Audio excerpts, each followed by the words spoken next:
अस्सलाम वालेकुम नाजरीन। मुकालमा टीवी के साथ वकार गिलानी हाज़िर खिदमत है। आज हम नए एपिसोड के साथ यहाँ पे हैं और महताब हैदर साहब आज कुछ मसरूफ़ियत की वजह से प्रोग्राम में शिरकत नहीं कर पाएंगे, लेकिन हम उन्हीं की बात से अपने प्रोग्राम का आगाज़ करना चाहते हैं कि कल उन्होंने जिस तरीके से अपने प्रोग्राम में बताया कि जो आज मॉनेटरी पॉलिसी की मीटिंग थी स्टेट बैंक ऑफ पाकिस्तान की, उसमें उनका यही ख़्याल और ख़बर थी कि इसका जो इंटरेस्ट रेट है उसमें कोई इजाफ़ा नहीं होगा। तो आज जो मीटिंग हुई उसमें यही तय हुआ है कि अभी इसमें कोई इजाफ़ा नहीं होगा। तो एक दफ़ा फिर उन्होंने एक बड़ी मुसद्दिक़ा ख़बर दी और हम यही कोशिश करेंगे कि तमाम तर जो ख़बरें, जो एनालिसिस, जो फ़ोरकास्ट आपके सामने पेश करें, उसमें हमारी कोशिश हो कि सही तरीके से, मुसद्दिक़ा तरीके से और इंडिपेंडेंट तरीके से उसको आपके सामने पेश करें। दूसरी अहम डेवलपमेंट नाज़रीन जो आज हुई हमारे देखने वालों के लिए, वो आपने देखा कि शाम गए इस्लामाबाद हाई कोर्ट ने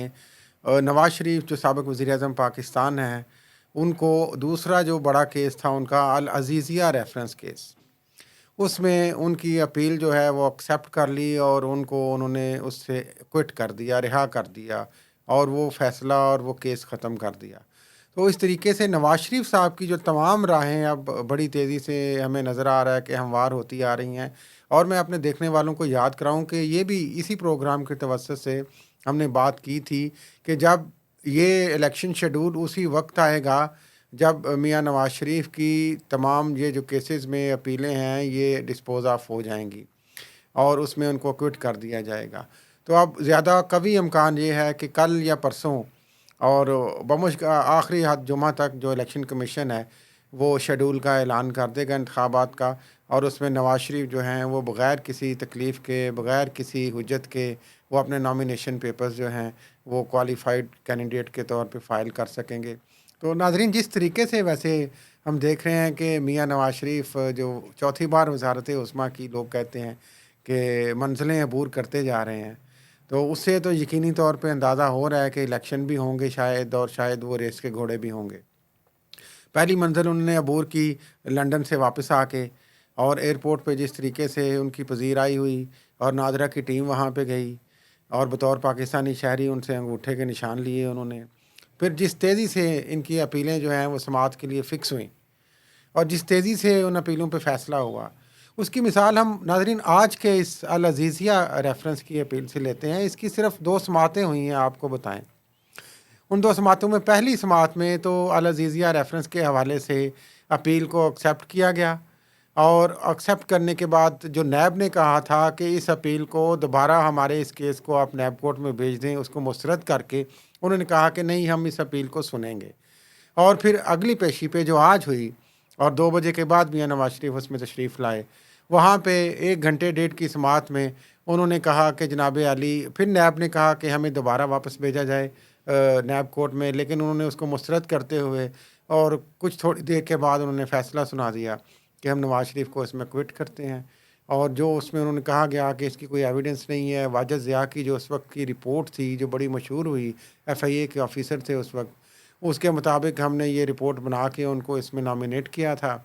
ये केस तो दरअसल ये था कि इसमें हुसैन नवाज़ ने कुछ ऐसी रकूम जो हैं वो भेजीं जो नवाज़ शरीफ साहब को ट्रांसफ़र हुई थी, लेकिन बाद में कहा गया कि उनका कोई सबूत नहीं मिला, एविडेंस नहीं मिला। लेकिन खैर किस्सा मुख्तसर इन केसेस का, पानामा गेट स्कैंडल का आज देखें अंजाम अपने को पहुंच गए हैं। अब नवाज़ शरीफ साहब बड़ी तेज़ी से इलेक्शन लड़ेंगे और वज़ीरत उज़्मा की जो नई रेस है उसमें वो शामिल हो जाएंगे। उस रेस में उनको रुकावटें भी होंगी, उनको रुकावटें पीपल्स पार्टी से भी होंगी और उनको रुकावटें और भी शायद बहुत सारे इजराज़ें हों, शायद विद इन द पीएमएलएन भी उनके लिए कुछ ऐसी सिचुएशन बने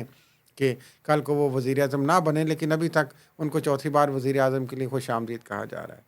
उसी तरह आज हमने देखा कि भुट्टो, ज़ुल्फ़िकार अली भुट्टो शहीद का जो केस है, 46 साल पहले 1977 में उनको नाज़रीन फांसी दी गई। उस फांसी के हवाले से जो बातें हुई उसमें जो अदालत उज़्मा का किरदार था, उस हवाले से एक रेफ़रेंस जब आसिफ़ अली ज़रदारी सदर पाकिस्तान बने 12 साल पहले 2008 में, तो उस वक़्त उन्होंने एक फ़ाइल किया था ये 12 साल से पेंडिंग था ये case supreme court of Pakistan में। तो बहुत पीपल्स पार्टी के मुतालबे के बाद इसको टेक अप किया गया है और उसमें आज उसकी समाअत हुई है और उसमें उन्होंने कहा कि जनवरी में इसको और भी तेज़ी से सुनेंगे। آج انہوں نے بہت ساری اس میں باتیں کی، لیکن ہم صرف یہ کہنا چاہ رہے ہیں اپنے دیکھنے والوں کے توسط سے کہ یہ جو آپ آج 46 سال بعد ذوالفقار علی بھٹو شہید کے کیس کا فیصلہ اس طریقے سے کر رہے ہیں کہ کیا یہ جوڈیشل مرڈر تھا یا نہیں، عدالت کا اس میں کیا کردار تھا، تو جو دو وزیر اعظم موجودہ سابقہ نواز شریف اور عمران خان،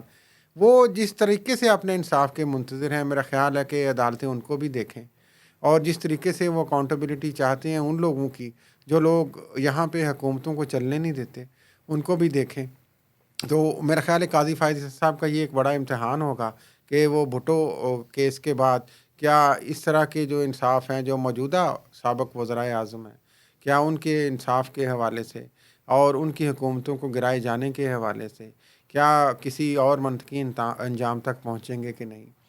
تو میرا خیال ہے کہ انہی الفاظ کے ساتھ ہم یہ توقع رکھتے ہیں کہ شاید آگے اب الیکشن بھی ہوں اور آگے بھٹو کیس کے بعد ان معاملات کو بھی سپریم کورٹ دیکھے، تو اس کے ساتھ ساتھ آئندہ ہم آپ کے ساتھ نئی ڈیولپمنٹ کے ساتھ حاضر ہوتے رہیں گے۔ ابھی تک کے لیے اتنا ہی، اجازت دیجیے، اللہ حافظ۔